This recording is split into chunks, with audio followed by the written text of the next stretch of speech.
Oui, bonjour. Alors on va faire une petite vidéo en fait sur les moteurs magnétiques parce que c'est vraiment quelque chose qui est beaucoup recherché. Alors ici, ce qu'on voit en fait, c'est le fameux moteur Operandef où vous avez, comme on va dire, ces deux demi, pas sphères, mais ces deux demi-cercles en fait qui vont se fermer et ensuite le moteur il va tourner. Alors évidemment, comme les gens le savent, l'inventeur ensuite il a fait de la prise en Allemagne parce qu'il avait pris des commandes et il n'a jamais livré.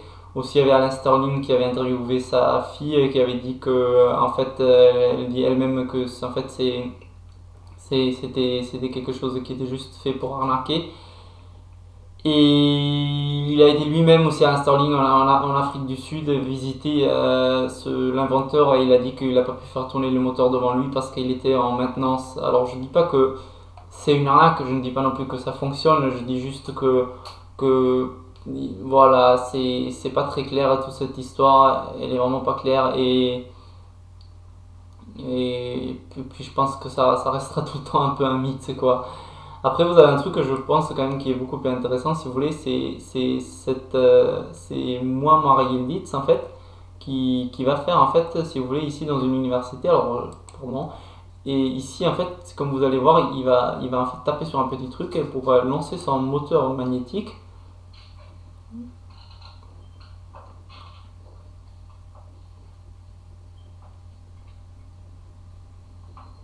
Petit réglage d'abord.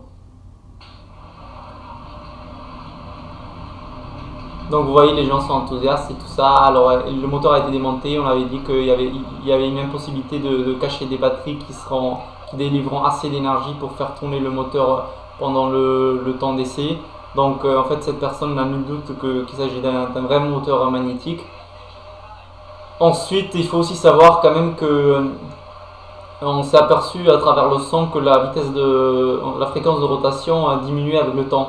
Donc c'est un peu l'argument des sceptiques quoi. Donc là aussi, est-ce que c'est vrai, est-ce que c'est pas vrai? Apparemment Yildiz est en train d'essayer de le commercialiser. Je ne le sais pas, comme dit, évidemment les gens recherchent plus le moteur magnétique parce que c'est plus facile on va dire à comprendre dans un premier sens. Mais il faut quand même savoir que si vous voulez que on va dire les appareils électrotechniques plus électrotechniques, ils sont quand même beaucoup plus intéressants de mon point de vue, pardon. Après, voilà, on a aussi, il y avait Jean-Louis Naudin en fait qui avait remarqué quelque chose, c'est que comme vous savez, quand vous avez deux aimants avec pôle Nord, en fait, ils ont tendance à se repousser.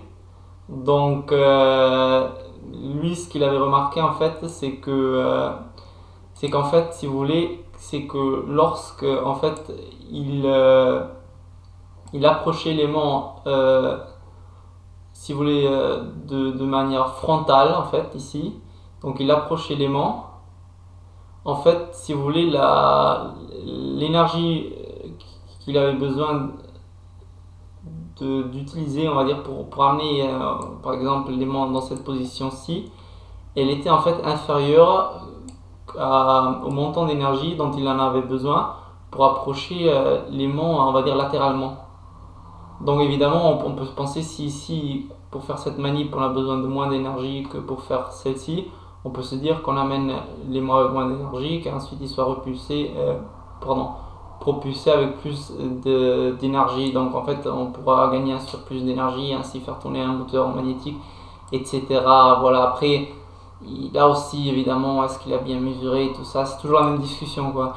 Et après, ce qu'on peut penser aussi, si vous voulez, on va le faire ici en direct. Alors, je sais pas, je vais les dessiner en noir. C'est qu'en fait, imaginez ici, ça c'est aussi une idée que je vois souvent, c'est qu'en fait ici, on va mettre un blindage comme ça. Ouais, vous, alors là, c'est vrai qu'il est assez fin. On va le dessiner un peu plus largement. Donc en fait ici, si vous voulez, vous mettez un petit blindage.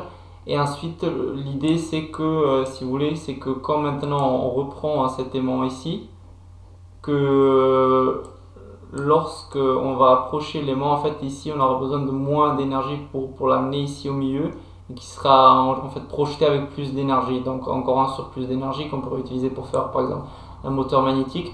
La grande question c'est quel matériel utiliser. Alors avec du fer et tout ça, ça marche pas trop parce qu'en fait l'aimant va être attiré par le fer et il va être collé ici.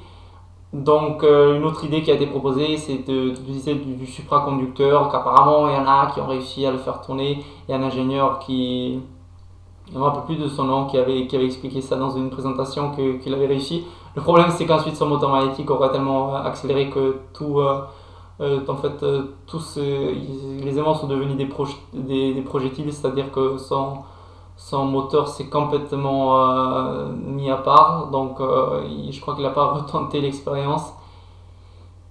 Et puis voilà. Après, qu'est-ce que le supraconducteur? Ça serait quand même assez. Déjà, c'est assez cher. En plus, il faut le refroidir. Soit certains, il faut les réchauffer. Donc, c'est pour le construire. Alors, bonjour quoi. Et voilà donc. Et la dernière chose que je veux vous dire, si vous êtes vraiment tenté à faire un moteur magnétique, même si je vous conseille plutôt de faire des appareils électrotechniques, sachez quand même que si vous utilisez, souvent on utilise des aimants néodymes parce qu'ils sont beaucoup plus puissantes. Il faut savoir que ça se casse, donc en fait ça m'est arrivé déjà une fois qu'un s'est cassé et ensuite ça, si vous voulez, ça se met en petits morceaux. Alors d'un côté il y a la dangerosité si vous avez des grandes vitesses en fait il se casse et il y a des petits morceaux qui vont par exemple pénétrer dans votre œil. Je connais quelqu'un à qui c'est arrivé.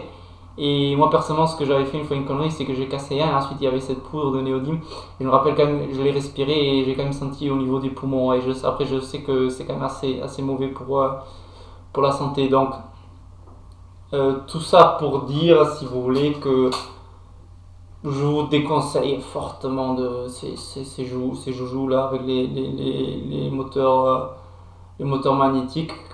Ça après c'est juste un conseil. Après si je suis très heureux si quelqu'un arrive à en faire tourner un, ça serait déjà exceptionnel.